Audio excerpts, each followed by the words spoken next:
క్రీస్తునందు ప్రియమైన ప్రార్థనా టీవీ ప్రేక్షకులకు ప్రభువును మన రక్షకుడైన యేసు క్రీస్తు వారి ఘనమైన ప్రశస్తమైన నామములో మీ అందరికీ శుభవందనాలు తెలియజేస్తున్నాను. బాగున్నారండి? చాలా సంతోషం. రండి, మిమ్మల్ని ప్రేమతో ఆహ్వానిస్తున్నాను. మరి వాక్యపు లోతునకు బయలుదేరదాం. మరి వాక్యము పరిశుద్ధాత్మదేవుడు మనకు ఏ విషయములను మరి బోధించనై ఉన్నాడు. మరి ఆ వాక్యం వైపునకు మన హృదయాలను మరి మళ్ళిద్దాము. మిమ్మల్ని మరొకసారి ఆహ్వానిస్తున్నాను. రండి, వాక్యపు మరి అడుగుజాల్లో ప్రయాణం చేద్దాం. ఓకేనా? వాక్యములోనికి బయలుదేరుతున్నాను. ఇక చూద్దాం. చూడండి, ఎఫెసీ సంఘముకు అపోస్తలుడైన పౌలు గారు తన పత్రికలో రాస్తూ 5వ అధ్యాయము 6వ వాక్యంలో ఒక మాట చదువుకుందాం. వ్యర్థమైన మాటల వలన ఎవడును మిమ్మును మోసపరచకుండా మోసపరచనీయకుడి. ఇట్టి క్రియల వలన దేవుని ఉగ్రత అవిధేయులైన వారి మీనికి వచ్చును. గనుక మీరు అట్టివారితో పాలివారై ఉండకుడి.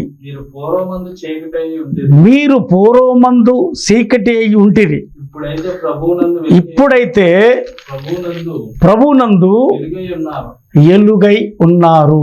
ప్రార్థన చేసుకుందాం. గనుడా, మహాగనుడా, స్తోత్రములు.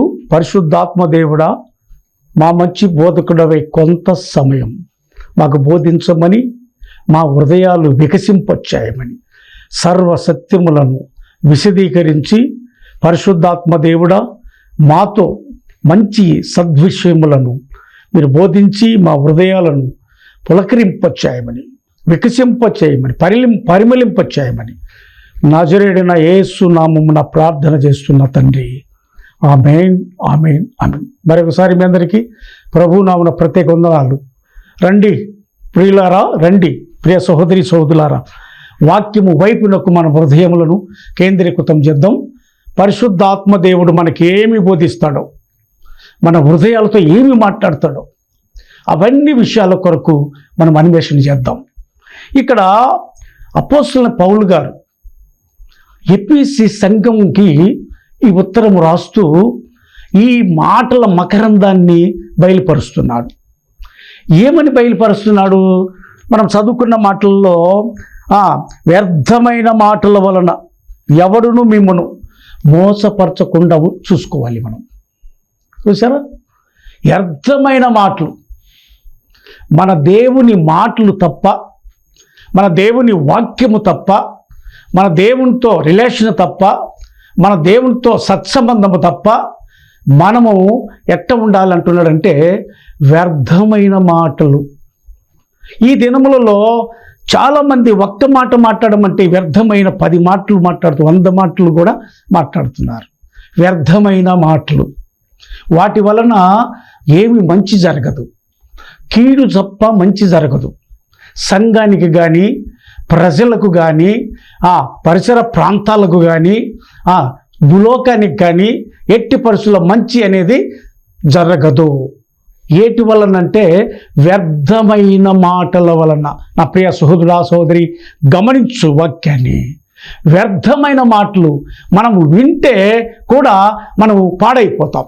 వ్యర్థమైన మాటలు అవి ఏమిటంటే పైన ఇచ్చాడు. వ్యర్థమైన మాటలు మాట్లాడే వాళ్ళు ఎవరంటే మూడవ వాక్యంలో ఉన్నారు. వాళ్ళు మాట్లాడతారు వ్యర్థమైన మాటలు. ఏమని మాట్లాడుతారు చూడండి. 3వ వచనంలో మీలో జారత్వమే గాని ఏ విధమైన అపవిత్రయ గాని లోభత్వమే గాని అగిట్టి పేరైనను ఎత్తకూడదు. ఇది పరిశుద్ధులకు తగినది కాదు. పరిశుద్ధులు ఎట్లా ఉండాలంటే వ్యర్థమైన మాటలు ఉచ్చరించకూడదు. అని పరిశుద్ధాత్మ దేవుడు మనతో ఇప్పుడు మాట్లాడుతున్నాడు.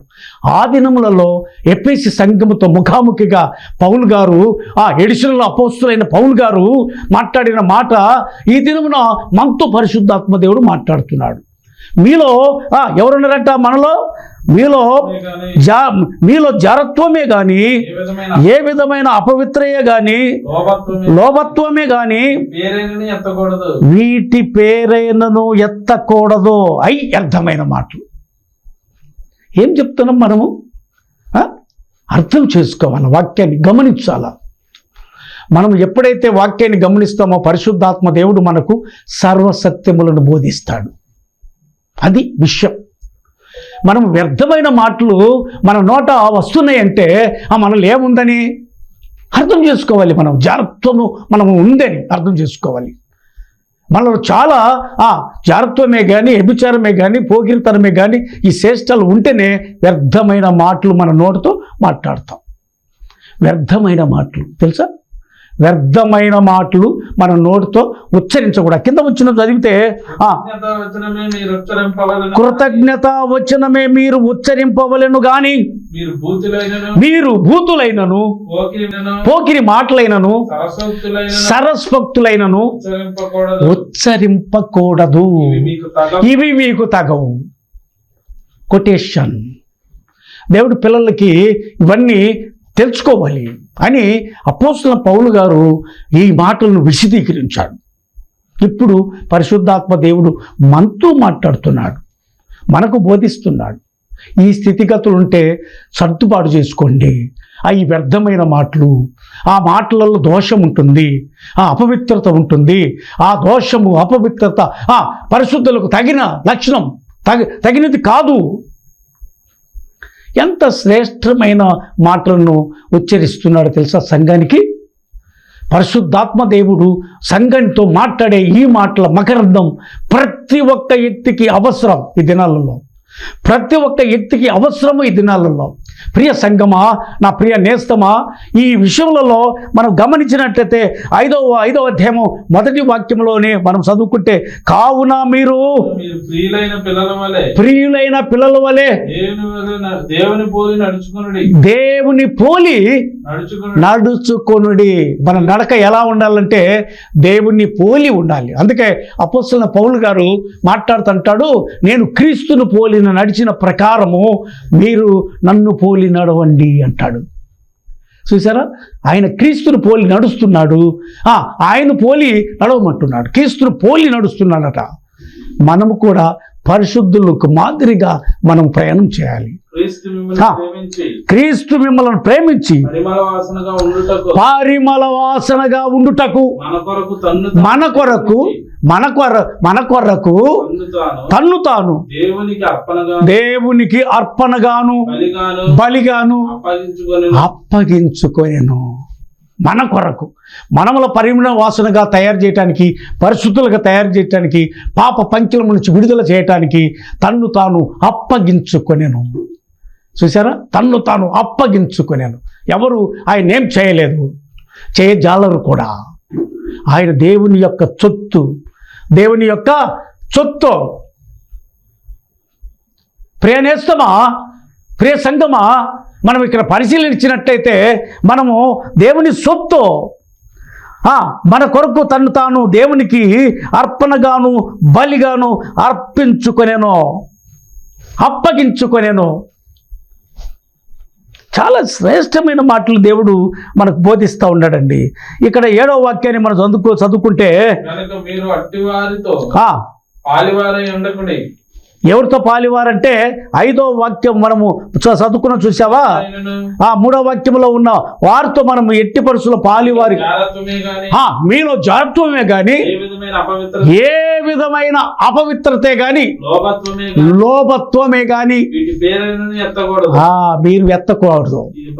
పరిశుద్ధులకి అది పరిశుద్ధులకి ఏంటంటే ఎట్ట ఉండాలంటే మనము స్వచ్ఛమైన మాట మాట్లాడాలా, నా ప్రభుని గుర్చి మాట్లాడాలా, ఆ నామాన్ని స్మరించాలా, ఆ నామాన్ని వెలిగెత్తి స్తుతించాలా. అది యేసునామం. యేసునామంలో ఉంది శక్తి, యేసునామంలో ఉంది మహిమైశ్వర్యం, యేసు నామంలో ఉంది బలం, శక్తి. ఆ నామము ఉచ్చరిస్తే చాలు, ఆ నామంలో అన్ని అద్భుతాలు జరుగుతాయి. అందుకని మనము పరిశుద్ధులకు తగినట్టుగా మనం ఎట్టుండాలంటే జీవించాల. మన జీవితము నిష్కలంకంగా ఉండాలి, నిష్కలంకంగా ఉండాలి మన జీవితం. ఇక్కడ మనం చదువుకుంటే 8వ వాక్యంలోకి వస్తే మీరు పూర్వమందు చీకటి ఉంటేరి. మీరు పూర్వమందు అంటే మన పితరులు అప్పుడు ఎట్టున్నారంటే చీకటి అయి ఉన్నారంటే పాపమై ఉన్నారు. మన ప్రభువు లోకానికి రాకముందు శాపమై ఉన్నారు, పాపంతో నింపబడి ఉంది. అందుకని ప్రభు దిగి రావటం జరిగింది. కనుక అందుకోసం అని మాట్లాడుతూ అంటాడు, ఇప్పుడైతే ప్రభునందు వెలుగై ఉన్నారు. మనం ఏంటి, మన ప్రభు ఎవరు? వెలుగై ఉన్నాడు. అదే యోహాను సువార్తలో నేను వెలుగై ఉన్నానంటాడు. తెలుసండి, ఆయన వెలుగు. చీకటి ఎంత మాత్రమును సాయలకు రాదు. లైట్ వేసామంటే చీకటి పారిపోయినట్టుగా ప్రభువుని ధరించుకుంటే, మనము ప్రభువుని మన హృదయంలో సింహాసనాసనుడిగా చేసుకుంటే చీకటి పటాభంచలైపోతుంది. పాపం మనలో ఉండటానికి వీల్లేదు. దేవుని మూలముగా పుట్టినవాడు ఎవడును పాపము చేయజాలడు. వాక్యము దేవుని మూలముగా పుట్టి ఉంటే, దేవుడు నిన్ను పిలుచుకుంటే, దేవుడు పిలుపు మేరగా నువ్వు వచ్చి ఉంటే, నువ్వు సంఘంలో ఒక స్తంభముగా నాటబడి ఉంటే దేవుడు నిన్ను అభివృద్ధి చేస్తాడు తప్ప దేవుడు ఎప్పుడు కూడా తన బిడ్డలను విడిచిపెట్టాడు. అందుకని మనము చీకట్లో ఉన్నాము. పూర్వమందు చీకటి అయి ఉంటిరి, మనం చీకటిలో ఉన్నాం పూర్వమందు. ఇప్పుడైతే ఎలుగై ఉన్నాము. మనలను శుద్ధి చేశాడు ప్రభు. మన పాపపు డాగును కడిగి పడవేశాడు, పవిత్రపరిచాడు, పరిశుద్ధులుగా చేశాడు. నిర్దోషత్వము, నిష్కలంకం. ఎంత గొప్ప దేవుడండి! మనల్ని కడిగాడండి, శుభ్రంగా బాగు చేశాడండి. మన చెడిపోయిన హృదయాన్ని బాగు చేశాడు. మనలో ఉన్నటువంటి పాప తలంపులన్నీ తీసిపడివేశాడు, కొట్టివేశాడు సిలువలో. అంటి మహానుభావుడు ఆయనే నజరేయుడైన యేసు. Praise the lord. నజరేయుడైన యేసు, మన యేసు అండి విమోచకుడు, ప్రాణప్రియుడు. కనుక ప్రియ స్నేహితులారా, ప్రియ సహోదరులారా, ఇక్కడ మనము గమనించినట్లయితే ఈ 10వ వాక్యంలో 10వ వచనంలో మనం చూసినట్లయితే, ప్రభువుకేది ప్రీతికరమైనదో గనుక ప్రభువుకేది ప్రీతికరమై ఉన్నదో దానిని పరీక్షించుచు ఎలుగు సంబంధుల వలె నడుచుకొనిడి. చూడండి, మనము ఎట్లా ఉండాలి? ఇంత బహు తేటగా పరిశుద్ధాత్మదేవుడు మనకు బోధిస్తున్నాడు. ఆ దినంలో అపోస్తలుడు పౌలు గారు బోధించాడు. పత్రికను ఆ యొక్క ఎఫెసు సంఘంతో ముఖాముఖిగా మాట్లాడాడు. ఇప్పుడు కూడా పరిశుద్ధాత్మదేవుడు మనతో ముఖాముఖిగా మాట్లాడుతున్నాడు. Praise Lord, Jesus glory. ఏమిటంట మరొకసారి చదువుకుందాం. గనుక ప్రభువుకేది ప్రీతికరమైనదో ఏం చేయాలంట? ప్రభువుకేది ప్రీతికరమో మనం పరిశుద్ధంగా ఉండాలని, మనము దేవుణ్ణి ఆరాధించాలని, దేవుణ్ణి ఎడతెగక స్తుతించాలని, దేవుని సన్నిధిలో మనం నిలిచి ప్రభువు వాక్యము ప్రకటించాలని ఆయన కోరుకుంటాడండి. మనలను ఆయన నామాన్ని గణపరచాలని, ఎలుగెత్తి ఆయన స్తుతించాలని, ఆ మహిమైశ్వర్యంలో ఒదిగిపోవాలని దేవుడు కోరుకుంటున్నాడు. అది మన నుంచి కోరుకునేది. ఏమి కోరట్లేదు మన వల్ల. దేవుడు ఆయన మహిమపరచమని కోరుకుంటున్నాడు. ఆయన ఎంతో గొప్ప గొప్ప కార్యములు చేశాడు కదా మన ఎడల. మనము చీకట్లో ఉన్నప్పుడు పవిత్రపరిచి వెలుగుగా నింపాడు కదా. ఎంత గొప్ప దేవుడు! మన పాప డాగులను అంత కడిగి పడివేశాడు కదా. అది విషయం. మనము జాగ్రత్తగా ప్రొసీడ్ అవ్వాలి. దేవుని సన్నిధిలో జాగ్రత్తగా ఉండాలి. మనము దేవునితో ఉన్న మనం ఎట్లుండాలంటే పరిశుద్ధులమైన మనము నిష్కలంకమైన పరిశుద్ధమైన హృదయం, మనస్సు, మన తలంపులు, మన నేత్ర చూచే చూపులు ఎలా ఉండాలంటే సమస్తము పరిశుద్ధంగా ఉండాలి. అంతే, అలా చూసుకోవాలి. నువ్వు జాగ్రత్తగా చూసుకోవాలి. దేవునితో ఉన్నావంటే కాదు. మనము దేవునితో ఉన్నామని చెప్పుకోవడం కంటే, మనుషుల ఎదుట కనపడాలని చేసే కంటే, దేవుని కనిపించాలని చేసిన ప్రతిదీ దేవుని కవిలలో లిఖించబడి ఉంటుంది. ముద్ర వేసి పెడతాడు, దాని బుడ్డిలో దాచబడి ఉంటాయి మనం చేసే ప్రతి మంచి పని.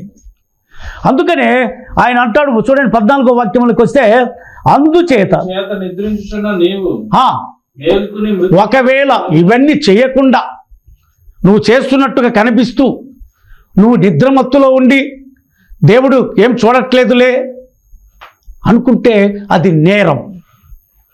దేవుడు అపవిత్రత అది. దాని నిమిత్తమై ఏమంటుందంటే అందుచేత నిద్రించుచున్న నీవు మేల్కొని మృతులలో నుండి లెమ్ము. ఓ నా ప్రియ సహోదరా సహోదరి, ఇప్పటి వరకు మృత జీవితంలో ఉండి నువ్వు దేవుని సేవకు వెళ్ళట్లేదేమో, ఇదే బయల కప్పలాగా చుట్టూ తిరుగుతున్నావేమో, నాకు తెలియదు. పరిశుద్ధాత్మ దేవుడు నీతో మాట్లాడుతున్నాడు, ఇప్పుడు నాతో మాట్లాడుతున్నాడు. బాయిలో కప్ప చుట్టూ తిరుగుతూ ఇది ప్రపంచమే, ఇదే ప్రపంచము, ఇదే ప్రపంచం. సారీ, జాగ్రత్తగా పరిశుద్ధాత్మ దేవుడు ఒక్కోసారి ఎలుగులోకి తీసుకొచ్చే సర్వసత్యం ఏంటంటే బాయిలో కప్ప ఎవరు అనేది గ్రహించు, అంతే. నిన్ను సర్వసృష్టికి వెళ్ళి సువార్తను ప్రకటించి నమ్మితే బాప్తిసం పొందిన వారు రక్షింపబడతారు, నమ్మం వారికి శిక్ష విధింపబడుతుందని చెప్పి ప్రభు బోధిస్తే బాయిలో కప్పలాగా అక్కడే చురుగుతా ఆన్నే ఉండి అదే ప్రపంచం అనుకొని ఏం చేస్తున్నావు? మనం ఏం చేస్తున్నాం చెప్పు, మనకు జవాబు ఉందా? నువ్వు బాయిలో కప్పవా, బయటకు వచ్చి సువార్తను సర్వసృష్టికి వెళ్ళి సువార్తను ప్రకటించమని దేవుని వాక్యాన్ని నెరవేరుస్తున్నామా? ఇది గమనించాలి. ఇది శ్రేష్టమైన వాక్కు, సత్యము, ఇది విషయం. మృత జీవితంలో ఉన్నావా? మృతులలో నుండి లెమ్మో అంటున్నాడు ప్రభు. మృత జీవితంలో ఉన్నావా? బాయిలో కప్పలాగా తిరుగుతున్నావా? అక్కడెక్కడే ఇదే నాకు ప్రపంచం అనుకుంటున్నావా? అంటే రోజులు గడిచిపోతున్నాయా? సంవత్సరాలు గడిచిపోతున్నాయా? బాగానే ఉన్నాం, మాకు అన్నీ కుదురుతున్నాయి బాగానే. నో మిత్రమా, ఏదో ఒక రోజు వస్తుంది, అప్పుడు నువ్వు ప్రయాసపడి గుండెలు బాదుకున్న నిష్ప్రయోజనం, ఏమీ ప్రయోజనం ఉండదు. ఇప్పుడే దీపం ఉండగానే చక్క పెట్టుకోవాలి, అంతేగాని నువ్వు దీపాన్ని వెలిగించి కొంచెం కింద మంచం కింద పెడితే ఏం ప్రయోజనం? ఏమి ప్రయోజనం? ప్రజలకు వెలిగించడానికి దీపస్తంభం మీద పెట్టావు, అంతేగాని నీదే ఇదే నాది ప్రపంచం. బయలు కప్ప అదే కదా అనుకున్నది, ఇది ప్రపంచం అనుకు బయట తీసి పడేసినప్పుడు తెలిసింది దానికి. దాంట్లో అర్థం చాలా ఉంది, గమనించాలి. ఇవన్నీ విశదీకరించడానికి నేను చెప్పగలను, కానీ నువ్వేదేదో ఊహిస్తావు, అందుకని చెప్పట్లేదు. నో మిత్రమా, నేను ప్రేమించే చెప్తున్నాను. ఇప్పటి వరకు నువ్వు ఒకవేళ బాయిల కప్పలాగా అటు చుట్టూ తిరుగుతున్నాయేమో, ఆ చుట్టూ కాదు, ప్రపంచం చాలా ఉంది. స్వార్థ ప్రకటించాల్సిన ఏరియాలు చాలా ఉన్నాయి. అది దానికి ప్రయాసపడు. దానికి ప్రయాసపడి దేవుని సేవ చేయి.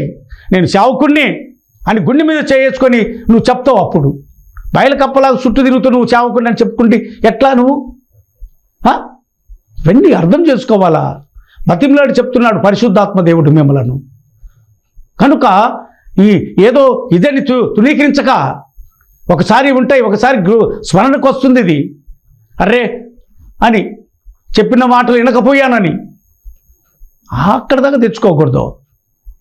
కనుక మనం పరిశీలించి, అందుకనే 15వ వాక్యంలోకి వస్తే అప్పుడు చెప్పాడు, దినములు చెడ్డవి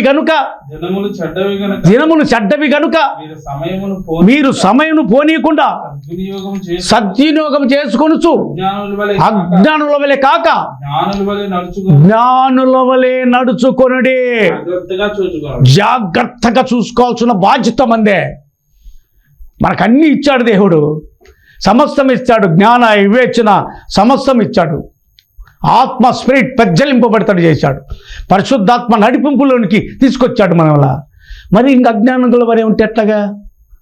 జ్ఞానం ఇచ్చాడు కదా దేవుడు, జ్ఞానమైన దేవుడే కదా ధరింప నిన్ను పిలిచింది. నిన్ను ఆయన క్రీస్తు రక్తంలో కడగబడింది, నేను సంఘముగా ఏర్పాటు చేసుకున్నది. అర్థం చేసుకోవాలి, గమనించాలా వాక్యాన్ని, గ్రహించాలా వాక్యాన్ని. ఎప్పుడైతే గ్రహింపు లేక వస్తుందో నీకు దాంట్లో ఉన్న సారం హృదయములకి ప్రవేశిస్తుంది. ఏమి వాక్యము మేము చెప్తున్నాము, వాక్యము మాకేంటి జరుగుతుంది, మాదేంటి అనుకుంటున్నావు? నీ గొప్పలకు పోబాక. తన్ను తాను తగ్గించుకున్నవాడు హెచ్చింపబడును, హెచ్చించుకున్నవాడు తగ్గింపడు. నీకు తెలియదా ఈ వాక్య సత్యం? జాగ్రత్త మిత్రమా, ఇక్కడ జాగ్రత్త చెప్తున్నాడు. దినములు చెడ్డవి గనుక సమయమును పోనీక సద్వినియోగపరచుకోమంటున్నాడు. అజ్ఞానుల వలె ఉండక జ్ఞానుల వలె ఉండమంటున్నాడు. మనము అజ్ఞానులమా జ్ఞానులమా? బయల కప్పలకు చుట్టూ తిరుగుతున్నామా, వెళ్ళి దేవుని పరిచర్య చేస్తున్నామా? సేవ అంటే ఏమనుకుంటున్నావు? సేవ దృక్పథం అంటే ఏమనుకుంటున్నాం? సేవ అంటే ఏమనుకుంటున్నాం? ఆత్మల రక్షణ భారం, నశించిపోయే ఆత్మలను ఎతకి రక్షించాడు నా ప్రభు. మనకు భారం పెట్టాడు కాబట్టి సర్వ సృష్టికి వెళ్ళండి నా శిష్యులారా, సమస్త జనులకు సువార్తను ప్రకటించండి. నువ్వు ప్రకటించుతట్టుకున్నావా? మనుషులను మెప్పించువాడిగా ఉన్నావా? ఇంకా గమనించండి, నువ్వే మనుషులను సంతోషపరచువారిగా ఉన్నామా? ఇక్కడ మనకు ఆరోగ్యానికి వస్తే ఆరోగ్యం 6వ వాక్యంలో ఇక్కడ తేటగా రాయబడింది. ఏమని? 6వ అధ్యాయము 6వ వాక్యం, మనుషులను సంతోషపెట్టువారు చేయనట్లు, మనుషులను సంతోషపెట్టువారు చేయనట్లు, సంతోషపెట్టువారు చేయనట్లు, కనబడుటకే కాక, కంటికి కనబడుటకే కాక క్రీస్తు దాసులమని ఎరిగి, క్రీస్తు దాసులమని ఎరిగి దేవుని చిత్తమును మనపూర్వకంగా జరిగించుచు. చూసారా, మనం జరిగించాల్సింది ఎట్టంటే మనపూర్వకంగా జరిగించాలి. అంతేగాని నువ్వు చేసే పని నీకే స్వలాభం కోసమే చేసుకుంటున్నావంటే, మనుషులకు కనపడాలి, మనుషులు రావాలి, వాళ్ళు ఇచ్చేదంతా తీసుకోవాలి, నేను మొత్తం ఇట్లా కనిపించాలనుకుంటే కుదరదు. దేవుని దృష్టిలో, దేవుని దృష్టిలో అది నో, అది దేవుడు దాన్ని చూడడు అసలు. అందుకే కదా మత్తయి సువార్తలు ఏమన్నాడు? ప్రభువా ప్రభు అని పిలుచువాడు పరలోక రాజ్యంలో ప్రవేశించడు, నా తండ్రి చిత్తము జరిగించువాడే అది పరలోక రాజ్యంలో ప్రవేశించేది. మనం చేసే భక్తి, మనం చేసే సంఘాలు, మనం చేసేటటువంటి పరిచర్య ఇవంతా దేనికోసం? దేవుని రాజ్యానికి కట్టడానికి కోసం, దేవుని రాజ్యానికి వారసులు కట్టడానికి కోసం. ప్రియమిత్రమా, ప్రియ సహోదరి సహోదరులారా, వాక్యాన్ని గమనించినట్లయితే దీంట్లో ఉన్నటువంటి ఆ యొక్క మహిమైశ్వర్యము ప్రజ్వలింపబడుతుంది. దేవుని రాజ్యములో మనము ప్రవేశిస్తాము. అంతేగాని మనం ఏదేదో మనం చేస్తూ మనం కాలయాపన చేసుకున్నామంటే ఏమీ ప్రయోజనం లేదు, నిష్ప్రయోజనం. మన 16వ వాక్యంలోకి వెళ్తే 5:16 ఎఫెసీయులకు రాసిన పత్రిక 5:16లో మనం చూస్తే అక్కడ చాలా శ్రేష్టమైన జ్ఞానుల వలె నడుచుకున్నట్లు. మనం ఎట్లా నడుచుకుంటున్నామో ఒకసారి గమనిస్తే చాలా సంతోషం. చూసారా, అజ్ఞానుల వలె ఉన్నామా? ఈ లోకానికి సరిపోయేటట్టుగా ఉన్నామా? చాలా జాగ్రత్త. ఇక్కడ జాగ్రత్త చెప్పాడు ప్రభు. జాగ్రత్తగా చూచుకొనుడి. ఇందు నిమిత్తము మీరు అవివేకులు కాక, ఇందు నిమిత్తం ప్రభు యొక్క చిత్తమేమిట గ్రహించు. చూసారా, ఎందు నిమిత్తం మీరు అవివేకులు ఎందుకు అవుతున్నారు అని అడుగుతున్నాడు పరిశుద్ధాత్మ దేవుడు. ఏం చెప్తారు? అవివేకులుగా ఉండక ఇందు నిమిత్తం మీరు అవివేకులు కాక ప్రభు యొక్క చిత్తమేదో గ్రహించుకునడి అంటూ కింద వచ్చినానికి వస్తే మరియు మద్యంతో మత్తులై ఉండకడి. ఇక్కడ 18వ వాక్యంలో ఒక కొటేషన్ ఇస్తున్నాడు. మరియు మీరు మద్యముతో మత్తులై ఉండకడి. దేంతో మత్తులై ఉన్నారో గ్రహించండి. మద్యముతో అన్నారు కానీ ఈ దినములలో చాలా మంది చాలా మత్తులో ఉన్నారు. ఆ మద్యముతో అని రాయబడింది అక్కడ. ఇప్పుడు మత్తు ఏంటో మీరే గ్రహించుకోండి. ఇప్పుడు ఏ మత్తులో ఉండి ఇది ప్రభు సేవ అని చూపిస్తూ మనుషులకు కనిపిస్తూ చేస్తూ సేవ ఇదని చెప్తూ నువ్వు ఎలాగా ఎంతటోడి అవుతున్నావో, ఎట్లా గొప్పవాడి అవుతున్నావో ఏంటో నువ్వు గ్రహించుకో.